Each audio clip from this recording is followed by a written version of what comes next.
iOS 19, also known as iOS 26, is a major update released by Apple this year.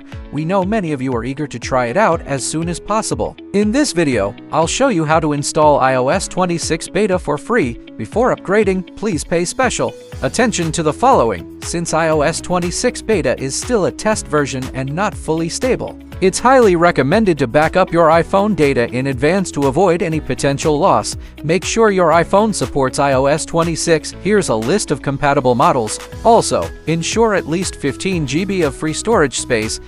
Keep a stable Wi-Fi connection. And connect your device to a charger to make sure the update process goes smoothly. Here are the installation steps. Open the App Store and download the Apple Developer app. Sign in using your current Apple ID on the device. Go to Settings, General, Software Update. If you don't see the iOS 26 beta option, tap Beta Updates and select iOS 26 Developer Beta.